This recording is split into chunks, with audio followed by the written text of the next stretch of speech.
Allez, terminons avec un exemple de la méthode n-step sans échantillonnage préférentiel, donc la méthode avec arbre qu'on a étudié précédemment. Donc je vais recharger mon environnement. Ici, du coup, je vais venir définir une stratégie epsilon soft. Pourquoi j'ai choisi d'utiliser une stratégie epsilon soft? Parce que dans nos calculs ici, on a les différentes probabilités pour chaque état de choisir telle ou telle action. Et du coup, on pourrait faire avec une probabilité greedy, mais du coup, en fait, les probabilités ici, ça serait soit 1, soit 0, donc c'est un peu moins intéressant. Donc là, je vais rester dans le cas général en ayant une probabilité, une stratégie de type epsilon soft.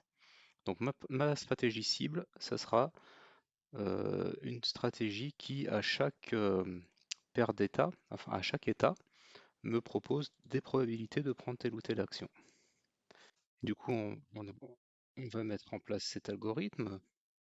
Donc c'est celui-là. En paramètre, il prend la stratégie cible à optimiser, la fonction des valeurs d'action, alpha, gamma, le nombre n et le maximum de pas éventuellement que je mets par défaut avec une très grande valeur.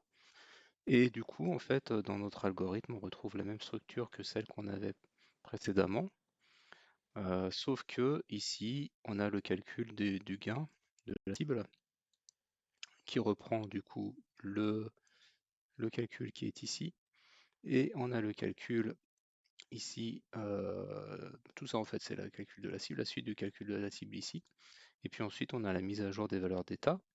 Alors l'action ici, cette action-là, prendre l'action AT en suivant la stratégie pi, eh bien je fais ça ici, en prenant la meilleure action de ma stratégie pi. Et puis pour prendre l'action suivante, pareil, c'est ici, sélectionner et stocker l'action suivante AT plus 1 en suivant la stratégie pi. Eh bien ça c'est fait ici. Action suivante, pareil, je la prends en greedy. Et après, pour mettre à jour ma stratégie, une fois que j'ai calculé les valeurs d'action, une fois que j'ai calculé la nouvelle valeur d'action de la paire d'état action qui est en cours, donc à l'instant taux, eh bien je viens récupérer l'action maximale, l'action qui donne le max qui est la meilleure en fait. Et du coup, je fais en sorte de mettre cette action max avec un maximum de probabilité dans ma stratégie epsilon soft. Alors, premier petit essai, on va partir sur n égale 1 avec 200 épisodes. Voilà. Du coup, la stratégie optimale, c'est celle-ci. Donc, je récupère en fait les valeurs max sur l'axe 2, c'est-à-dire ici, celui-là, des actions. Donc ça, c'est ma stratégie optimale. Et puis, pareil, on peut l'afficher. Donc ça donne quelque chose comme ça. Donc a priori, ça ferait ça, ça. Ici, ça descend. Et là, hop, ça a l'air de tourner en boucle un peu. On va vérifier ça. Si je regarde ça, ouais, là, il tourne en boucle. Donc ici, je vais réessayer une fois, voir s'il arrive à me trouver une stratégie. Est-ce que celle-ci est mieux? Non. Donc là, pour n égale 1, avec 200 épisodes, il ne me trouve pas de stratégie. Maintenant, je peux monter à 2.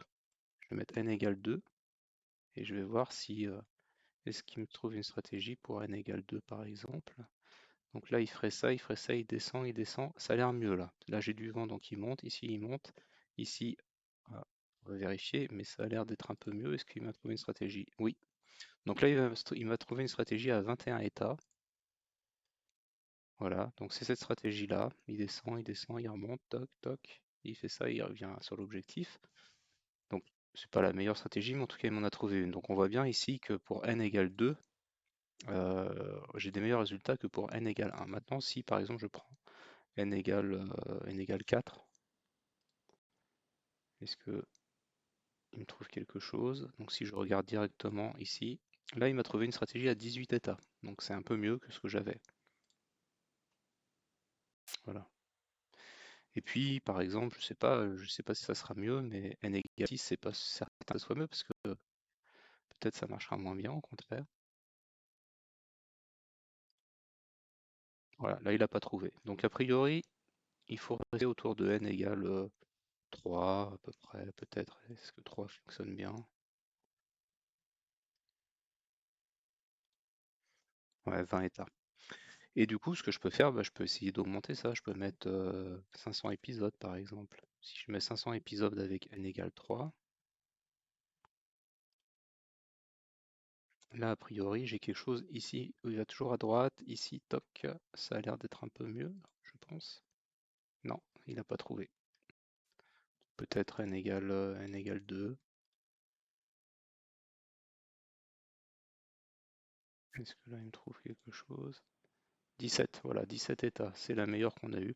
Bon, après, il faut faire d'autres expériences, mais après, celle-ci, pour l'instant, est la meilleure qu'on a trouvée. Mais voilà, il faut jouer sur les paramètres. Mais en tout cas, on a des flexibilités. On voit bien que pour une valeur supérieure à 1, lorsqu'on est à 200 épisodes, on arrive à trouver des solutions là où on ne trouvait pas de solution avec n égale 1.